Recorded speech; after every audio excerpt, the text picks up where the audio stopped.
Γεια σας, σήμερα θα μιλήσουμε για το Scratch. Πάμε να το πληκτρολογήσουμε στο παιδί.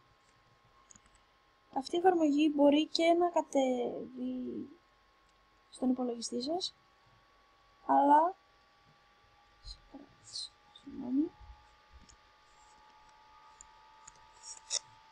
και να γίνει online. Μπορείτε να κάνετε προγράμματα, παιχνίδια, εκπαιδευτικά βίντεο, διάφορα. Πάμε να δημιουργήσουμε ένα για αρχάριους. Να δείξουμε κάποια βήματα βασικά.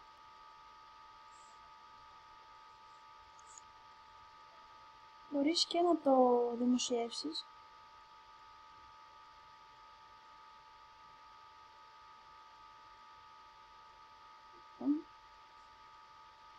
Θα κάνουμε κάτι πολύ απλό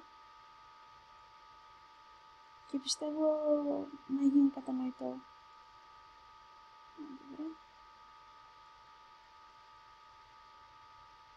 Ωραία. Λοιπόν, εδώ πάνω είναι ο τίτλος. Βάζουμε, ξέρω εγώ, project.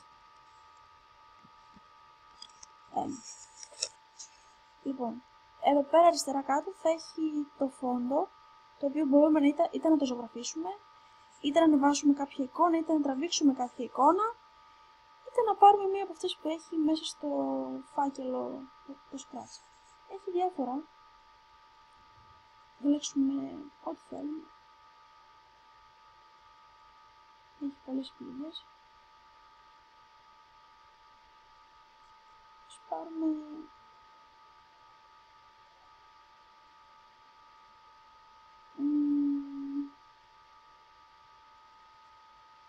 το σκούλα εδώ, ok. Και μπήκε στο σπότι τώρα. Να το. Μπορούμε να κάνουμε κάποιες αλλαγές πάνω σε αυτό, αλλά δεν θέλουμε. Ας το αφήσουμε έτσι. Πάμε τώρα στη γάτα. Το τοποθετούμε σε κάποιο σημείο, ξέρω εδώ. Μπορούμε να πάρουμε και άλλους πρωταγωνιστές ή να προσθέσουμε και άλλους πρωταγωνιστές ή να αλλάξουμε τη γάτα. Να την κάνουμε, ξέρω εγώ, αυτιά, να τη βάλουμε ρούχα κτλ. Όπως επίσης μπορούμε και να προσθέσουμε ήχους για τη γάτα, δικούς μας, είτε να κατεβάσουμε, είτε από αυτούς που έχει βέβαια στον υπολογιστή. Λοιπόν, ξεκινάμε με κάτι απλό. Όταν πατήσουμε, εδώ πέρα πατάμε στα συμβάντα, όταν γίνει κλικ, εδώ έχει τα λουπάκια. Λοιπόν, επανέλαβε θα βάλουμε 10 φορές. Έχει εδώ, μπορούμε να βάλουμε 5 φορές. Κινήσεις. Να πάει 10 βήματα μπροστά. Εδώ. Βασικά, το βάλουμε μέσα στο λουπάκι. Μπορούμε να το βάλουμε και απ' έξω, έτσι.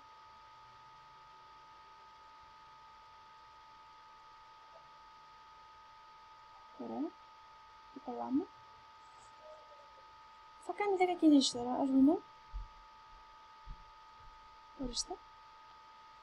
Ήχη. Ας παίξει τον ήχο μιάου, γιατί είναι και της γάτας. Πάμε να δούμε. Ωραία. Κάνει την κίνηση, μετά κάνει το μιάου.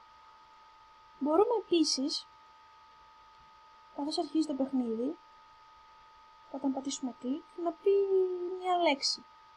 Π.χ. το hello έχει εδώ και έπειτα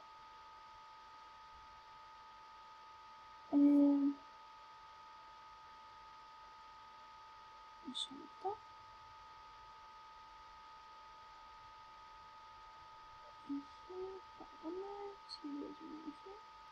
Δεδομένα. Εδώ μπορούμε να δημιουργήσουμε δικά μας δεδομένα. Λιπάκια, εδώ οι αισθητήρες. Να ρωτήσει το όνομά σας. Και τι κάνουμε στην απάντηση για να τη δώσει ο χρήστης.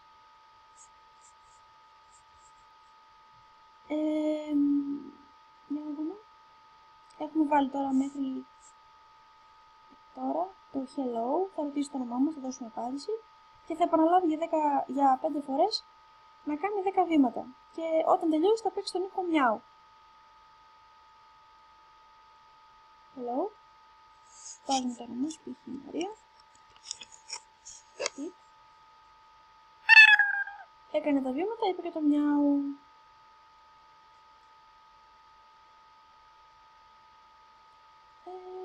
Αυτά. Πιστεύω να καταλάβετε κάποια πράγματα. Τώρα μπορούμε είτε να κάνουμε κοινή χρήση, είτε να γίνει αποθήκευση. Βασικά εγώ έχω κάνει λογαριασμό. Και αυτά. Ευχαριστώ. Γεια σας.